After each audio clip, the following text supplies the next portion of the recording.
Hello, Internet, and welcome back to our read-through of Mecha Ace. Hey, look, I'm on time, twice in a week. Or twice in 2 weeks, I guess I should say. Anyway, let's get this underway. Interlude.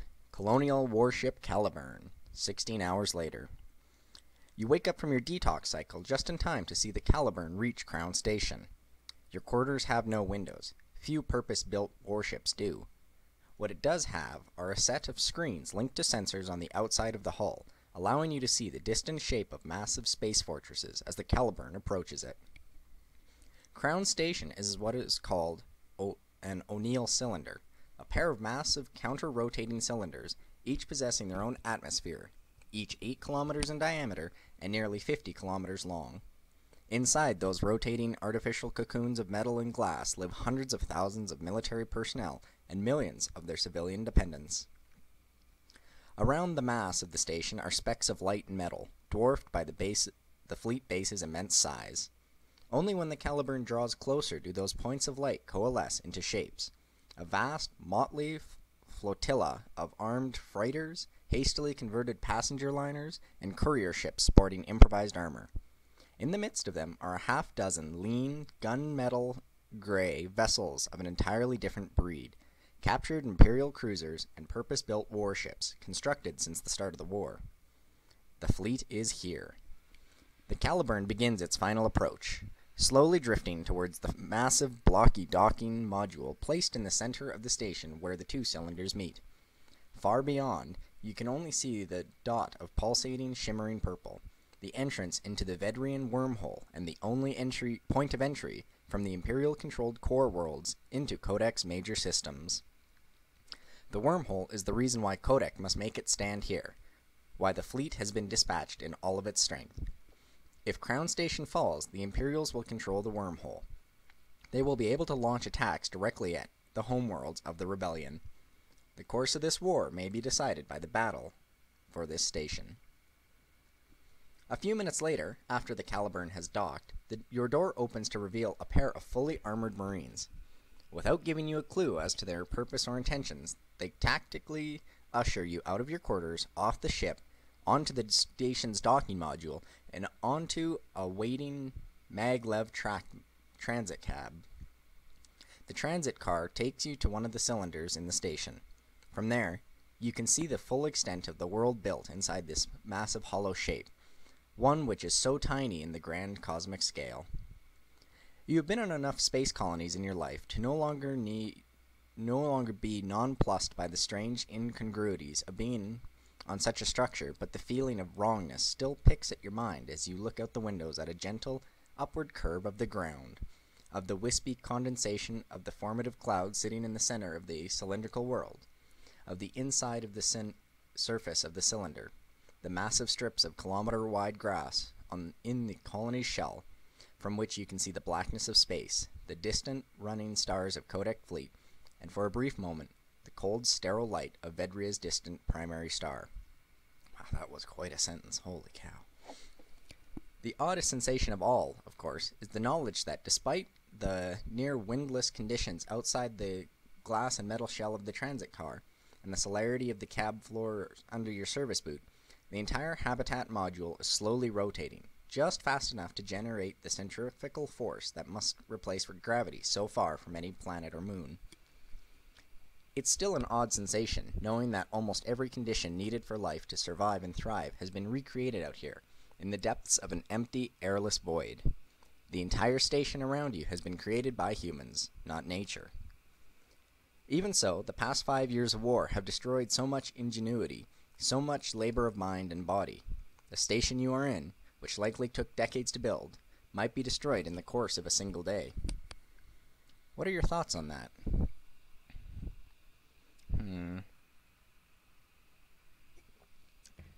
If only we could stop destroying the things other people have built. Perhaps you are right. How much more of human civilization would have survived had it not been destroyed in pointless conflicts over ideas and borders and personal disputes which have long since become meaningless? Your mood turns sour as you think of all the wasted potential and labor and brilliance which have been wasted due to humanity's warlike nature. It It is a dark, brooding air that stays with you for the rest of the short trip. 2 more Marines are waiting for you on the platform. The quartet of armored guards form a box around you as they direct you through a pair of security checkpoints. The Marines show their identification and submit to body scans each time, even though they are in uniform. Wherever you're going, it is protected by the strictest of security. Your escort takes you across a square, paved roadway packed with ground cars painted government-issue gray. Guards stand at every corner, in full body armor, their rifles at the ready. At the other end of the courtyard sits a low, blocky building painted in the same gray as the vehicles parked in front of it. The edifice stands like a fortress, covered with solid walls and intimidating protrusions of reinforced neocrete. The emblem of the Kodak military hangs, shining and newly installed, over the recessed entrance. There's another security checkpoint at the door. You notice that the Marines aren't wearing shoulder flashes bearing the crossed rifles and anchor of the fleet, but the quills and scales of the administrative branch, the emblem of the people in charge of promotions, reassignments, military intelligence, and court-martials. You are led down a long corridor. After a while, each hallway starts blending into another, a long sequence of featureless gray walls, tiled granite floors, and harsh fluorescent lights. Finally, your guards stop you at a thick metal door, watched over by yet another pair of guards. After several seconds exchanging their identification, the door opens and you are directed through. Your guards stay outside.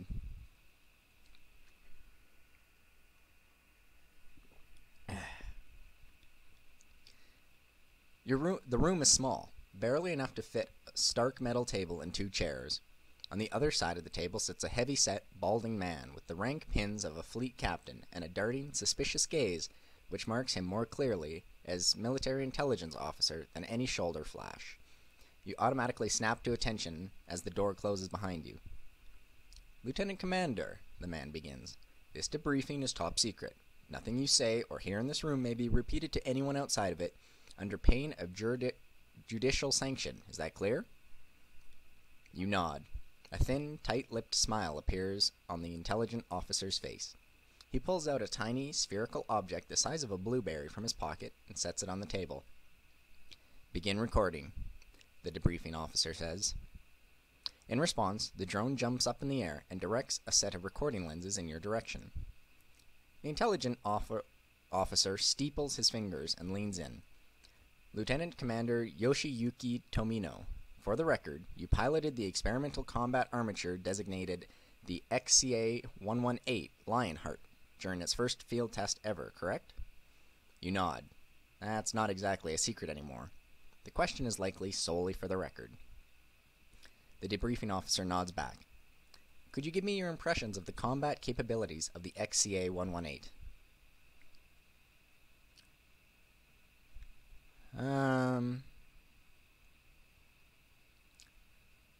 It does have some issues, like overflow errors."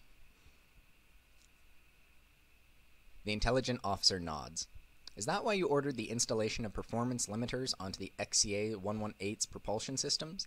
To avoid a repeat of the incident that led to the premature termination of the aforementioned field test?" You nod. The debriefing officer is just going over the thought process of decisions which you have already made. Typical record keeping. The intelligence officer nods and pulls out an old-fashioned dossier, the kind that staff officers keep in their classified documents in. It's a lot easier to hack a data tablet than a sheet of inert plastic, and a moment after examining its contents, looks up. "Regarding the incident that led to the termination of the field test," he says, I'd like to ask a few questions. You can't really refuse.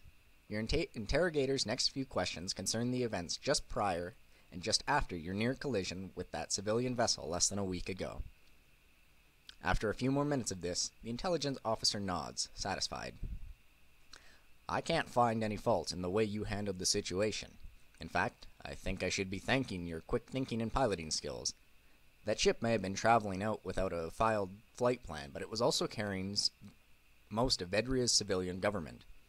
It would have been a real political nightmare if we'd lost them because of a military field test." Before your thoughts can coalesce, your interrogator presses on, changing the subject before you lose your attention for the matters at hand. Moving on to your actions during the defensive action over Vedria Prime, approximately 3 days ago. You were given orders to defend the Caliburn battle group and the civilian escorts. Instead, you disobeyed those orders, abandoned your defensive operations, and moved to attack the Imperial fleet directly. Would you care to explain the rationale behind that course of action?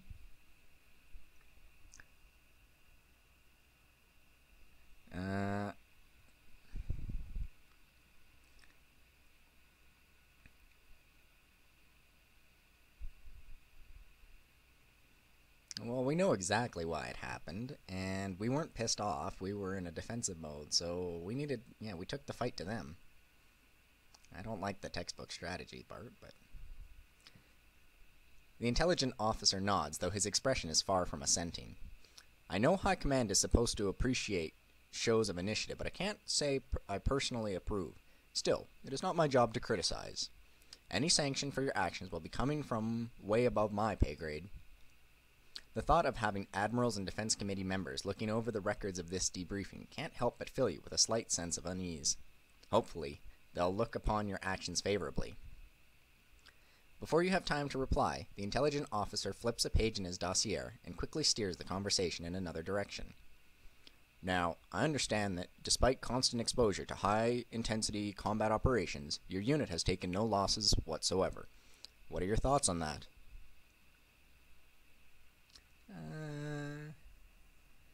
It was our genius, but we're going to be a little bit less, or a little bit modest, I guess.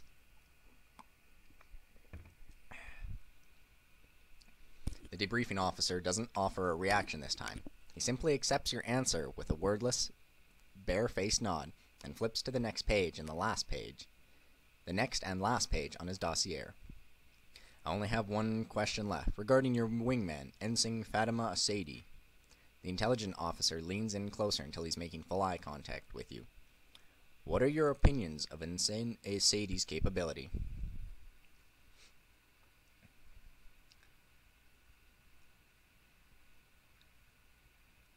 Well, her piloting skills are there. Her judgment is questionable, but we're not going to throw her under the bus and say that. Yeah, let's give her a reasonable recommendation. You have nothing but praise for your wingman. At length, you expound upon the young officer's virtues and skill in the cockpit. The intelligent officer seems particularly intrigued by your answer, even asking if you are sure about your opinions before he nods and finally closes his dossier. I have no further questions, Lieutenant Commander. I am sure the answer you've provided will be put to some good use in the very near future. The intelligence officer gives you what was probably meant to be a reassuring smile, though you can easily pick up on how forced it is. You're not sure if you should be worried by that. The debriefing officer stands up, tucking his dossier under his shoulder. Alright, it looks like we're done here. Remember, not a word of what's been discussed here gets mentioned outside this room. The guards outside will take you back to your ship. We'll send someone over to conduct a follow-up to this debriefing at 0600 tomorrow. Until then, consider yourself on leave. We'll inform your CO. With that, the intelligence officer walks out of the room, leaving the door open behind him. True to your interrogator's word, the guards are more than willing to lead you back through the labyrinth of hallways of the complex and out of the heavily patrolled front entrance. Within minutes, you and your Marine escort find yourself back on another transit cab, headed back towards the docking module where the Caliburn awaits. Your top secret debriefing has certainly given you a lot to think about. Why exactly did the intelligence officer ask for your opinion? While a lieutenant commander is hardly low on the chain of command, you're not quite high-ranking enough to be shaping policy or grand strategy. More worryingly, your debriefing seemed to emphasize your recollection of particular events, which some might consider your failures. Is there a reason for that? Is some assembly of high-ranking officers sitting in some darkened room, looking over your records and passing judgment over your career? Why did your interrogator ask the questions that he did? What are the answers going to be used for? And what is this mysterious follow-up tomorrow morning that's going to involve? What do you think?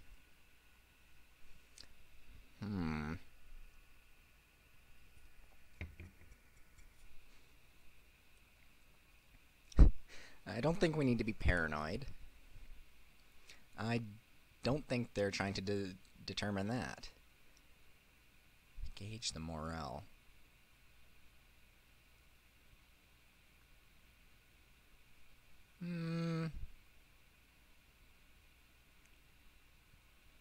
Yeah, maybe they wanted to gauge the morale. They're not after us. They're not going to try and take away our command. And it's probably a little bit something that we should be concerned about, so I guess process of elimination. You've heard of things like that happening, especially after a major defeat, and you suppose the fall of Vedria qualifies. The defense committee will single someone out, someone not too high up the chain of command, but usually someone with command responsibilities themselves. Then they'll ask all sorts of questions to subtly gauge the attitude of the unit, battle group, or fleet that the person is posted to. It's an eminently logical explanation. The defense committee would probably want to know how the Caliburn battle group is holding up after the battle over Vedria and the frantic retreat back to Crown Station. That being said, you should have nothing to worry about. At least, that's what you spend the rest of the ride back trying to convince yourself. All in all, the whole debriefing process has taken up about 3 hours by the time you get back to the Caliburn.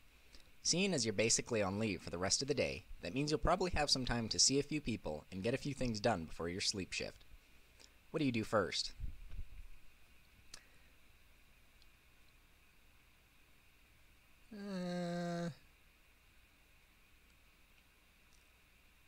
Let's go hit up Watanabe. We can talk to Sadie after if we have time. You're about to knock on the door to Watanabe's quarters when they open suddenly. The kid steps out, almost bumping into you. The young bridge controller is once again wearing civilian clothes. Oh, hi, Lieutenant Commander Yoshiyuki. It's Lieutenant Commander Tomino, actually, you correct her. If you're addressing someone by rank, you should be using last names. The kid nods sheepishly. Oh, I'm still trying to get used to that. A pause, then.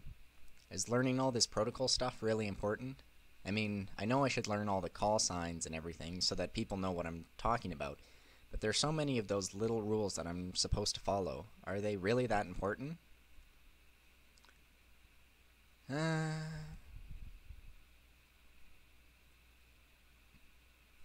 That's kind of up for her to decide. If she doesn't want to follow the rules, that's her own problem, not really. As long as she's given the call signs. You shrug. That's not for me to decide. You need to follow the rules wherever you go and whatever you do, but being on a warship means there are a lot more rules to follow. You should do your best to follow them while you're on board this ship, just to fit in if nothing else. But afterwards... Watanabe looks up at you. Afterwards? You shrug again. I don't know. If this sort of life isn't for you, you can always leave. If you find yourself getting used to it, you can always stay.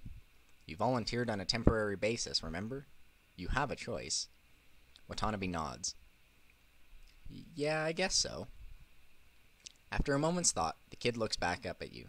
I was going for a walk around the ship. There's not much else to do. Do you want to come with me? Sure, I'd love to. Watanabe's expression brightens a little bit. All right, let's go. The two of you meander along the featureless gray hallways of the Caliburn, making your way slowly across the ship under the glare of the harsh military-grade lights. You walk down the corridor, doing your best to avoid the engineering teams trying to patch up the Caliburn's combat damage before the battle that everyone knows is soon to come. You make an incongruous sight. You're still dressed in your utilitarian duty fatigues, while Watanabe wouldn't look out of place in a shopping plaza or a civilian sidewalk with her button-up cotton shirt and slim jeans. Hey, Lieutenant Commander? The kid asks. Yeah? How come I never see you out of your pilot suit or that duty outfit?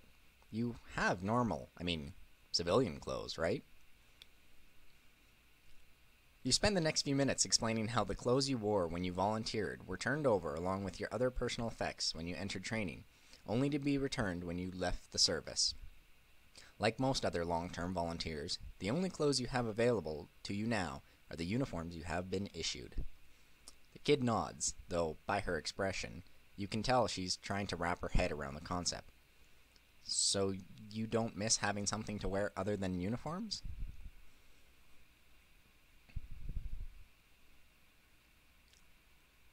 Yeah, I miss my old clothes. Why not? Watanabe shakes her head.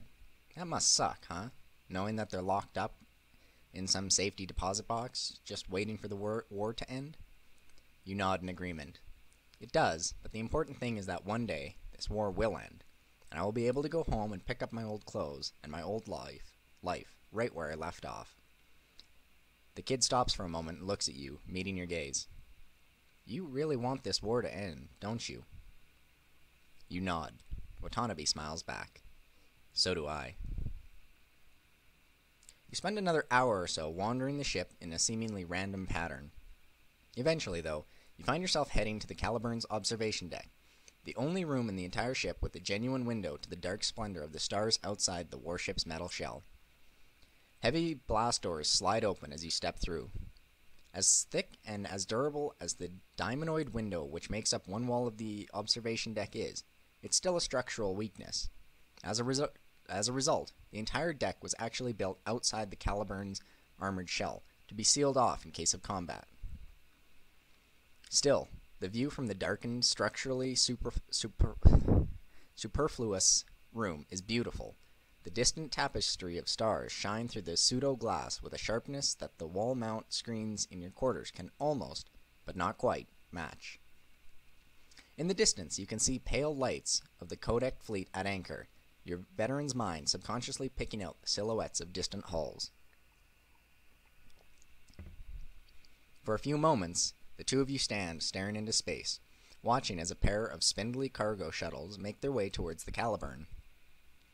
Latched to their carrier arms are a vast array of containers carrying the munitions, spare parts, and other supplies which every warship requires to fight any sort of battle.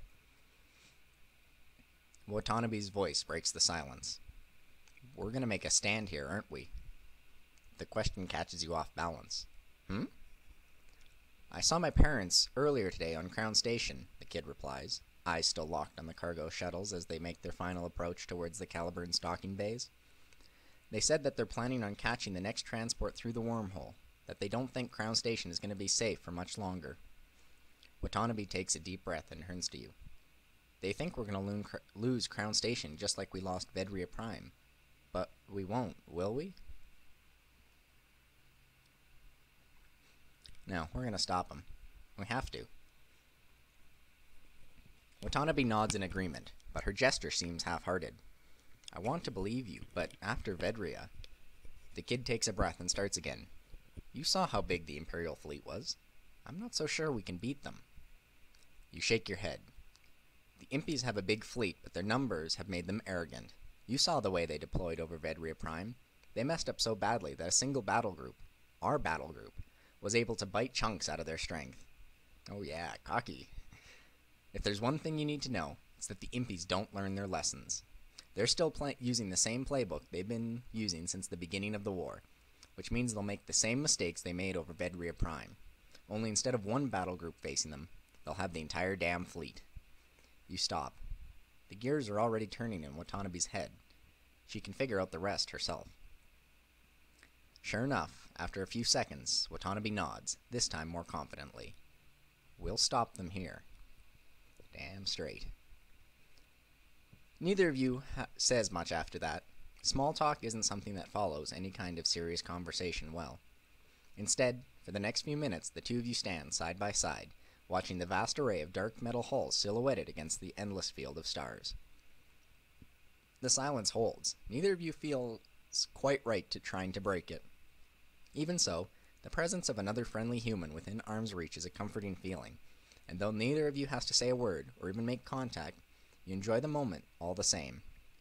After a few minutes, though, even the stars can get boring, especially seen as your job involves staring at them for hours on end. Watanabe seems to be thinking the same thing. When she brings up the prospect of resuming your walk, you immediately agree. There is no further point in staying on the darkened observation deck. Half an hour later, the two of you finish your circuit of the ship, returning to where you started. See you later, Lieutenant Commander, Watanabe says as she retreats back into her quarters. See you later, kid, you replied just before the door closes. You stop by the galley for a quick lunch before heading back out. What else are you planning on doing today?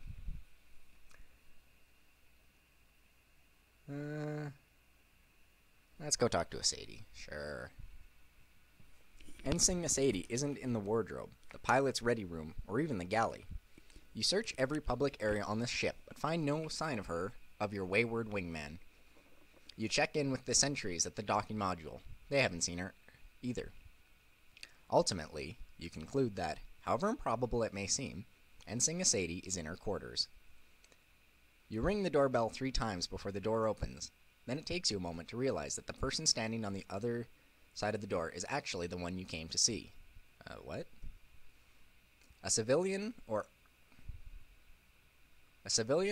uninitiated observer might have found nothing wrong.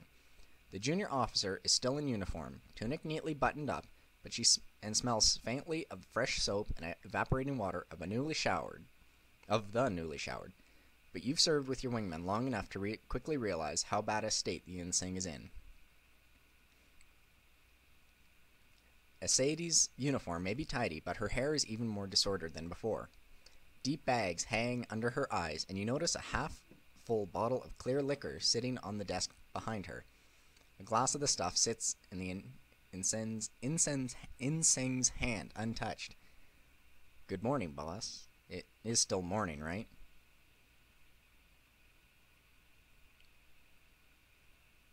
Is she drinking? Let's play the soft card. Let's not go gung-ho and try and demand what she tell us. Sadie laughs. Not the arrogant, bemused chuckle that you're used to, but a ragged, barking thing that almost seems like a sob played backwards.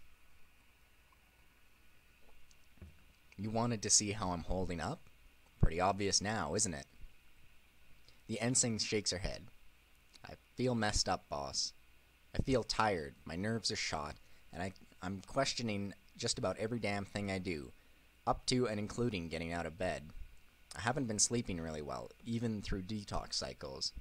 Some of the stuff we've gone through the past few days, the wingman exhales a long, desperate sigh. It's done a number on me, you know? Tell me about it. Sadie leads you to her quarters. Her rooms are a lot smaller than yours, but the essentials are still there. Bed, desk, a small, closet-sized bathroom compartment. Everything seems neatly tucked away in storage units and shelves. Your wingman sits down on the table and pours you a glass from the bottle of the clear liquid. Almost immediately, you can tell that whatever's in the glass is strong. Too strong to be officially allowed on board. Then again, that's always been a regulation most ignore. Okay. Moonshine. Sadie waits for you to sit down opposite her before leaning in. Swirling the contents of her glass around for a moment, she hesitates. It's clear that this is not going to be an easy thing for your wingman to let out.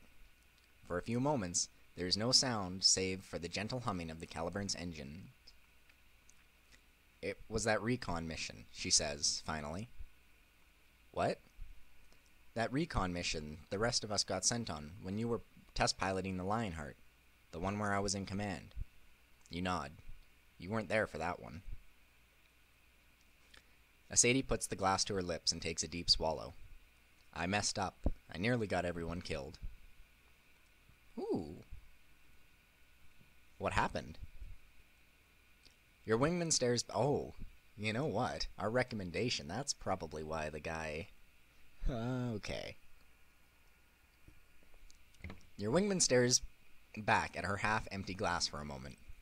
We are sent to look out for the Imperial battle group, the one that attacked Vedria to try and steal the Lionheart. Instead, we found the entire Imperial Grand Fleet and barely made it back with our hides. You know that part, right? You nod. You do remember that part. Well, what you don't know is that we knew the Imperial fleet was there before they even saw us. They were so damn obvious it wasn't even funny. Set up in some kind of pompous parade formation. They didn't encrypt their comms. They didn't have an escort screen. Their pickets were so half-assed that they had big blind spots. They had blind spots big enough to fly another smaller fleet through. It was like those arrogant bastards knew they were completely untouchable. Sadie does take a drink this time, draining the rest of her glass in a single fluid motion. So I decided to give them something to think about, remind them that they could still die like the rest of us. I ordered the lance to move forward into extreme weapons range and fire off some pot shots. I figured we'd trade some shots with the pickets, do some damage, then get out. Ooh, the blue mask was there, though. You nod, showing your wingman you understand, and you frown, showing her that you also disapprove. Goading the entire Imperial Grand Fleet with a single lance is just a notch short of suicidal. Yes, it is. But we did it, so I can't really blame her. Sadie shakes her head and pours herself another glass. Yeah, didn't quite work out as planned. The Imperials didn't return fire. They charged straight at us, swarmed us faster than we could react, and we had to fight our way out and run all the way back to the Caliburn. Ensign takes a deep, long sigh. The captain chewed me out over it when I got back. She said I was lucky that I didn't get your whole command killed out from under you. Sadie shakes her head. It wasn't until I had some time to think about it that it really sunk in. She holds up her hand, index finger and thumb a hair's breadth apart. I was this close to getting everyone killed because of my own orders, and I thought, by the all-glorious, is this what being in command feels like? Your wingman hesitates as if she's just realizing a damning revelation. All this time, I've thought that if only I were in command, we could beat the impies. Now, I'm not so sure anymore. Little humility. There we go. Sadie shakes her head again and takes another drink. It's almost terrifying seeing your normally impetuous wingman so maudlin. Is that it? Are you having second doubts about command? Why do you want to win so badly? You feel as if you've asked a stupid question the second it escapes from your lips, but to your surprise, Sadie doesn't respond with one of the simple, almost infantile responses you'd expect. Why? So I can go home and see my parents and my little brother again. So that after 5 years, I can finally go home. For a moment, there's an awkward pause. My family lives on Libertad 3, she says, in way of explanation. I was at school on Albion when the rebellion started. The impies occupied the colonies in the Libertad system in order to restore order soon after. The last message I got from my mom was that they were joining a bunch of like-minded people. Old militia and police, activists, radical school teachers, you know the type. They were planning to start a partisan group to fight against the occupation. As Sadie takes another drink. That was 5 years ago. For all I know, they could already be dead. But I joined the military because I thought every impy I killed would bring me one step closer to freeing my home world and finally finding out where they are for sure. Your wingman chuckles, a bitter, hollow thing. You know, I used to have dreams about it. My parents and friends fighting off Imperial Marines in some forsaken corner of nowhere. Then I'd appear in my Grenzurge at the head of my own lance, like Jibrail bringing down the wrath of utterly just. Sadie grimaces a little bit, more at her words than anything else. Yeah, sounds stupid now, doesn't it? Since that mission, I've been second-guessing myself. I don't know if what I want is something I really want anymore, if that makes sense. Your Sadie leans forward, face in her hands. Honestly, I'm not sure what to think anymore. Knowing that every single decision you make might get someone killed, how the hell do you deal with that?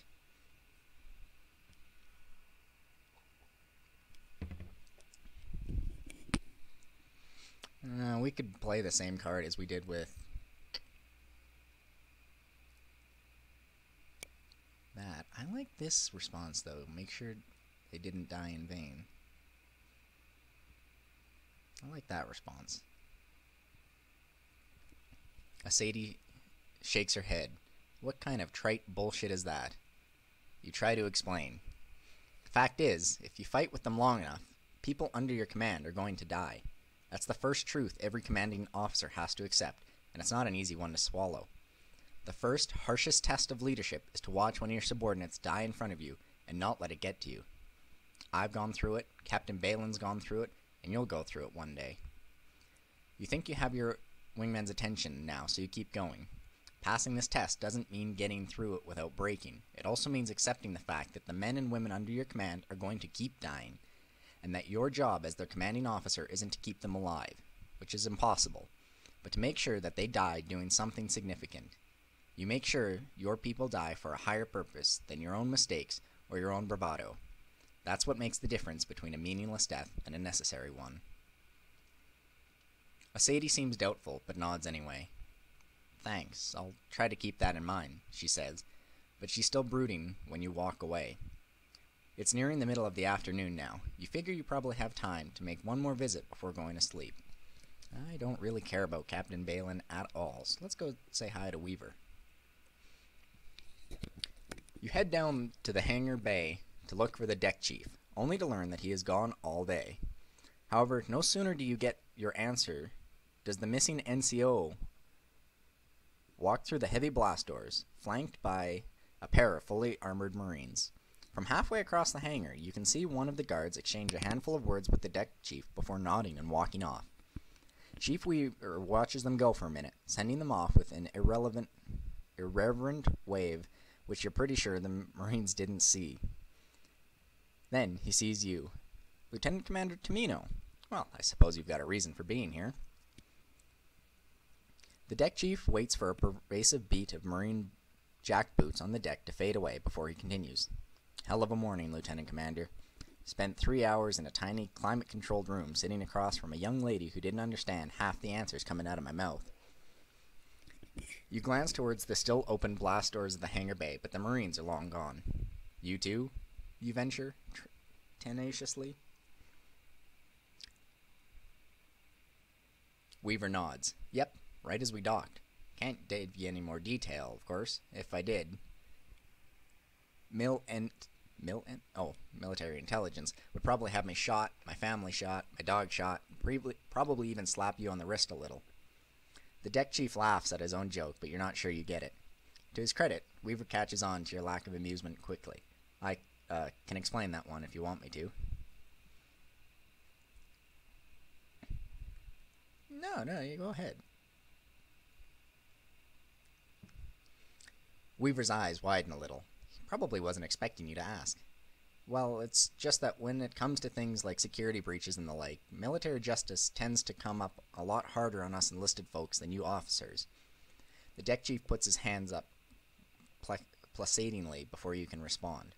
Now, I know there are reasons for that sort of thing, but that doesn't mean it can't be used for a little gallows humor. You nod. The unstated reasons are pretty well known.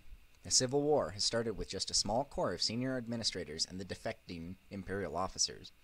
Those who had jumped at the call had been fast-tracked to officer ranks, while those who joined only when it became clear that the rebellion had a chance of succeeding, or were volunteered against their will by local planetary governments, filled out the enlisted ranks. While the system isn't perfect, it does work. Promotion is still based on merit, and there's nothing stopping a ranker with distinguished service from making officer if there's a post available. Still, the differences between the enlisted and commissioned ranks do exist, one of those being that military courts often treat transgressions by enlisted personnel much more harshly, especially when it comes to those who did not enlist entirely of their own volition. You're still not sure if the whole thing is an actual problem or just an idiosyncrasy worth nothing more than an idle joke. Either way, apparently your hangar chief finds it funny enough to joke about. Weaver walks over to the table next to you and picks up his data tablet. Now, did you come here to just listen to me make bad jokes, or did you have other questions? Let's talk to him.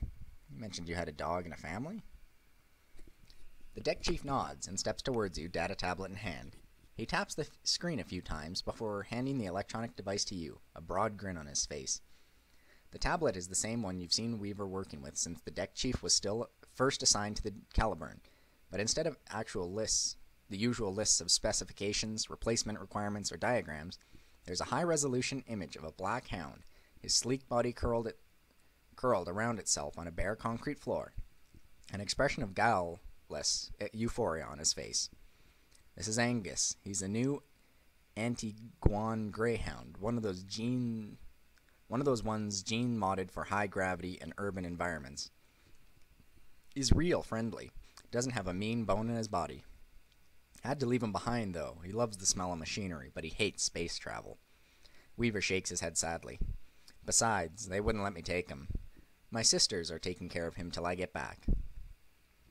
The chief taps an icon on the edge of the screen, and the picture shifts to that of a slightly blurrier image of three women, about the same age as the hangar boss, kneeling around Angus the Greyhound, their broad grins highlighting the similarity of the features to Weaver's own smiling face. Around them are three men and at least a dozen children.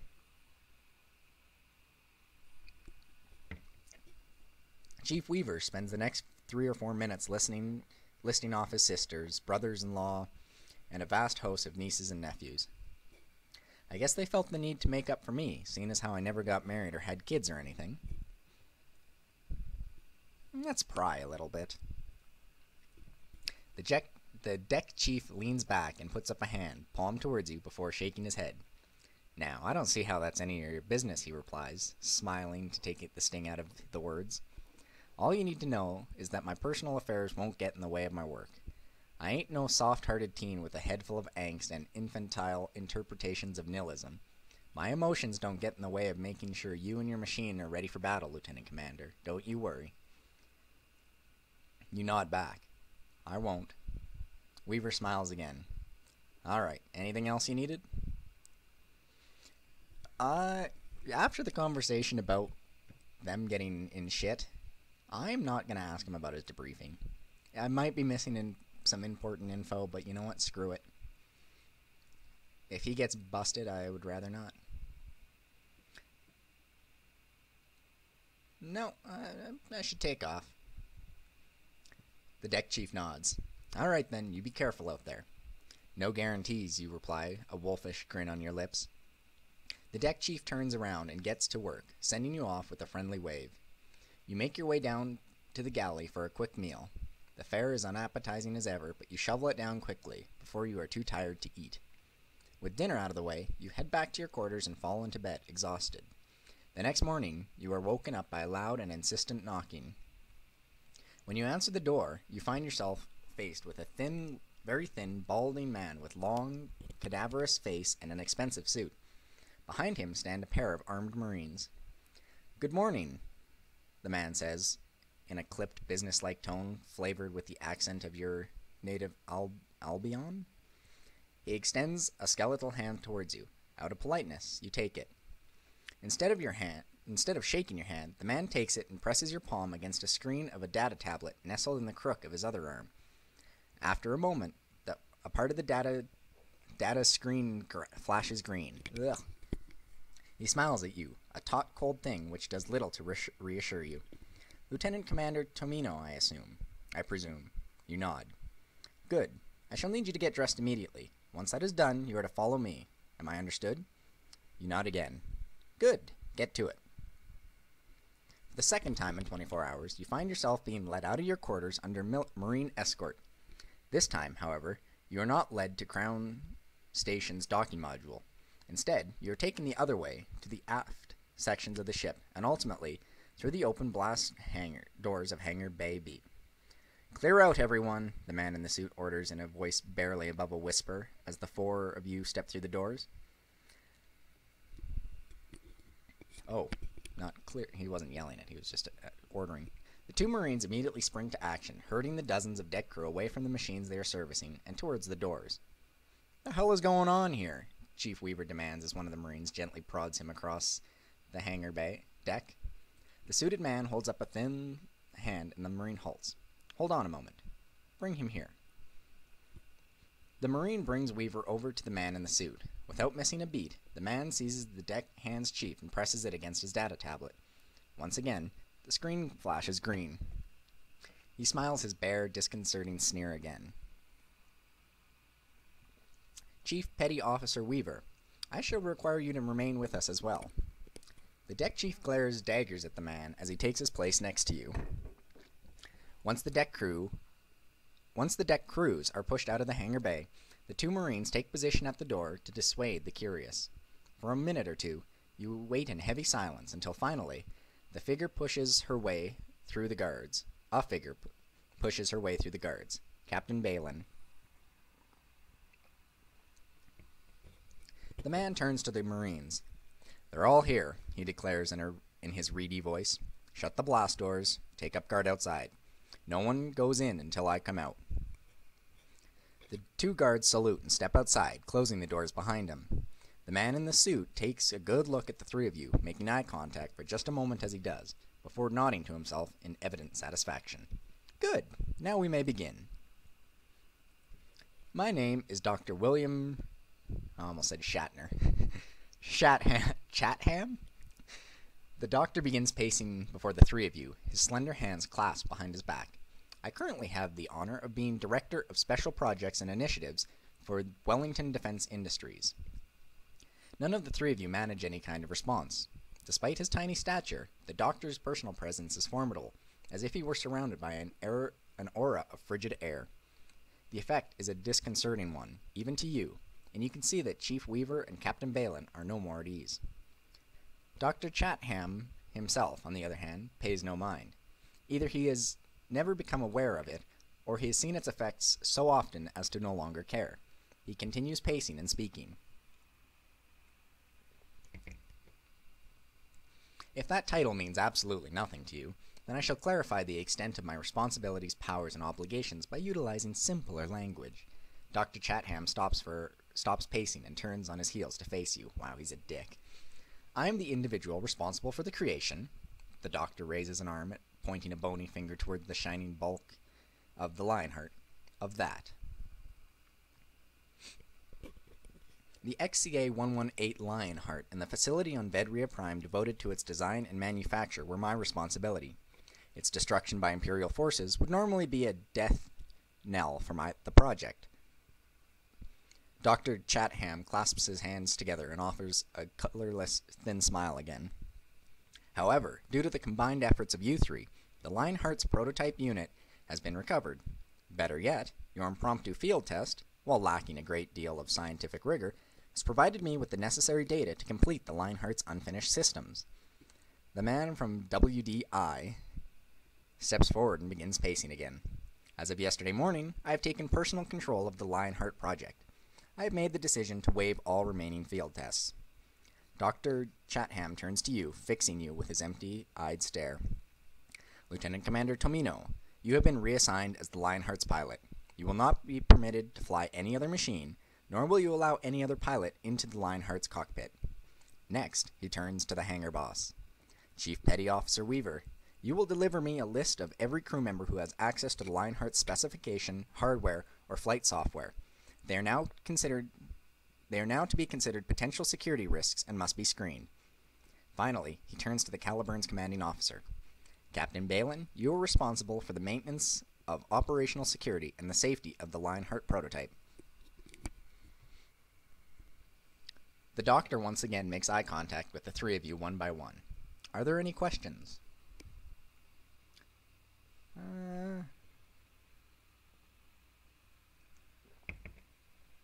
Let's probe him ever so slightly about the secrecy.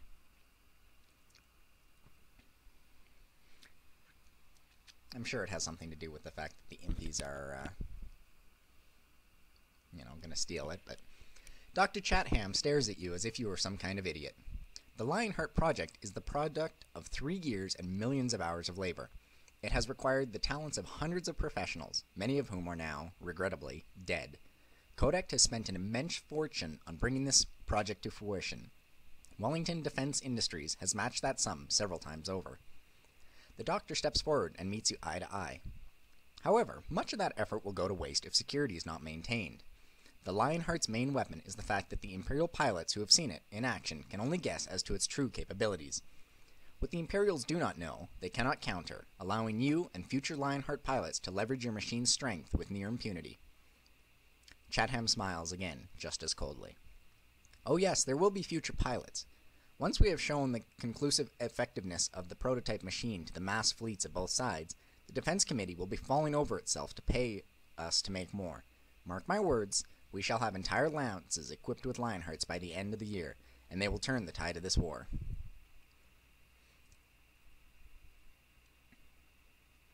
You are an evil motherfucker, buddy.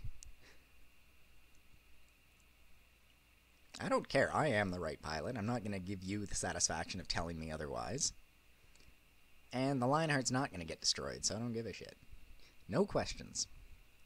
Dr. Chatham nods. Excellent. Then I have one final item on the agenda. The Lionheart itself. The doctor taps a few icons on his data tablet and shows the three of you the screen. Displayed is the wireframe model of the Lionheart in exacting detail. My original plan was merely to update the Lionheart's flight system with its own dedicated software. This software is designed specifically to work with the Lionheart, thus preventing any repeat of the rather nasty malfunction you encountered on your first test run.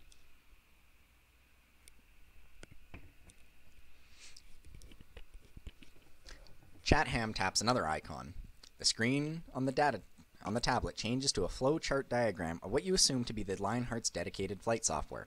In addition, I was considering the option of installing a predictive control module capable of increasing your reaction time significantly.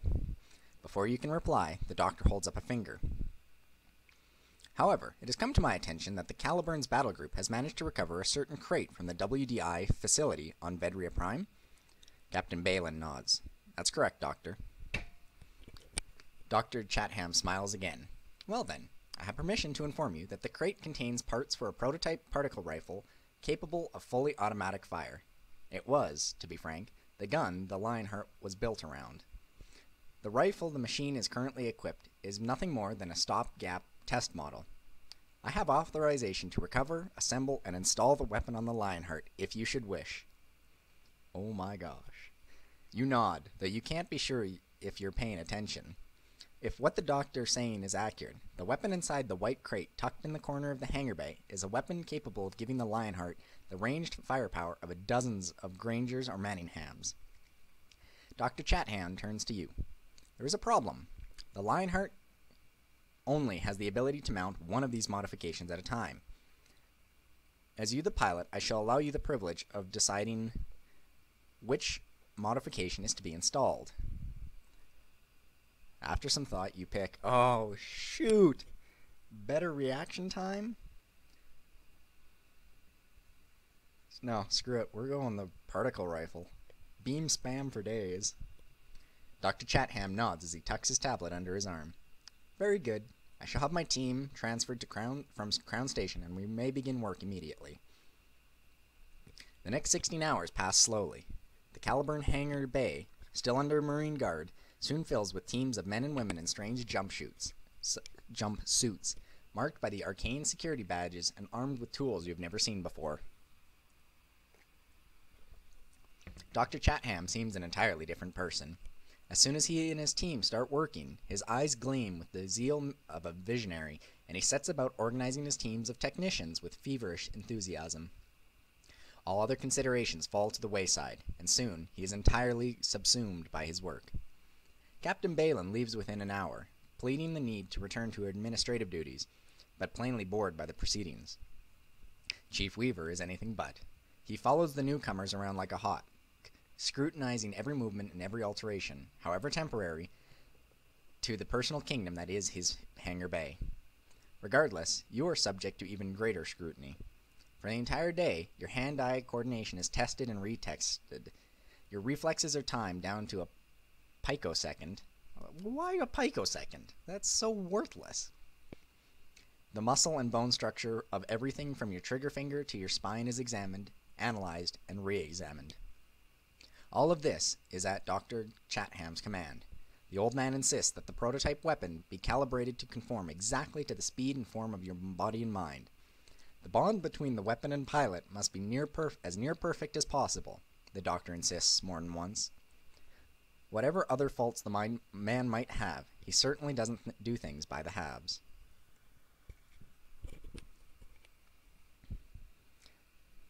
You end the day exhausted, with barely enough strength to stagger to your quarters, tumble into bed, and fall asleep. You were so tired that you didn't even have the energy to dream. However, you've noticed something. The experience of the last few battles have honed your skills and capabilities. While you do not have time to notice it in the heat of battle, Dr. Chatham's physically demanding test has let you realize that your abilities are continuing to grow. Indeed, on the first day of testing, you realize that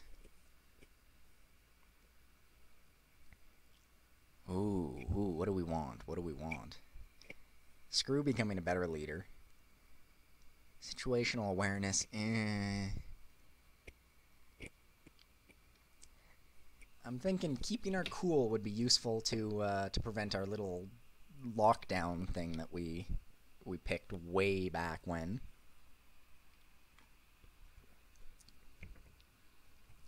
But you know what? Our reflexes have improved. It happened an hour before the end of the day's tests. With everyone already exhausted, it was easy enough for one of Dr. Chatham's technicians to slip and fall off one of the maintenance bay ladders. You managed to catch the man and put him down safely on the hangar bay almost before you realized you were doing it. It was only afterwards that the doctor told you that according to the readings he took earlier, your coordination and reflexes have developed greatly since your last physical evaluation, before you were assigned to the Caliburn. Apparently, hours and hours of piloting a combat armature in battle have greatly improved your ability to pilot a combat armature in battle. Go figure. The next day is more of the same. More tests, more examinations, more analysis. Only now, you're strapped into the Lionheart's cockpit as the long process of hardware installation begins. Once again, Dr. Chatham demands everything be calibrated to his exacting standards. That evening, you stumble back to your quarters, even more exhausted than the night before. The promotion almost comes as an afterthought. What? Oh, yes. The documents are waiting for you on the writing desk of your quarters. For your service to Codex Cause and your recent achievements in the battles for and retreat from Vedria Prime, the Defense Committee has promoted you the chief to the rank of commander, with all the benefits and privileges that entails. The news is welcome, but you have no energy left to celebrate it. Promotion or no, you tumble into bed and fall asleep as soon as your head hits the pillow. Oh wow, this is a long chapter. The third day is spent finishing up the process of hardware installation. Where you have been measured and calibrated to fit the machine on the first day, the machinery is now tweaked and recalibrated to fit you. With an hour or two left in the day, you finally have the chance to power up the Lionheart and work with the new modifications yourself. You are obviously not allowed to fire off the weapon inside the hangar bay, of course, but you do get a feel for its weight and heft. In your head, you know that the prototype rifle is twice as heavy as the previous particle rifle, which the Lionheart had mounted. But the recalibration of the Lionheart's arm had been so surprised that you barely feel the difference. You have to admit, Dr. Chatham and his team did an excellent job of installing the new weapon. For the first time in 3 days, you finish up a few minutes early. Dr. Chatham, the enthusiasm in his voice now fading that his work is done, coolly informs you that your machine should be now ready for action the next morning. You barely hear him as you stumble out of the hangar bay towards the galley, where you eat your first proper dinner in 3 days. You don't even remember falling asleep. The next morning, you awake in your quarters to the harsh squawking of the alert klaxon. The ship shifts and shudders as you pick yourself out of bed. The Caliburn is undocking from Crown Station. From the display mount on your screen, you can see that the rest of the fleet is in motion as well. The pale blue fire of their main engine drives lighting up the blackness of space in vast ordered arrays. As quickly as you can, you get dressed. For there can only be one reason why the entire fleet would be moving forward in battle formation. The enemy is here. For the second time in a week, you are going to face the Imperial Grand Fleet. And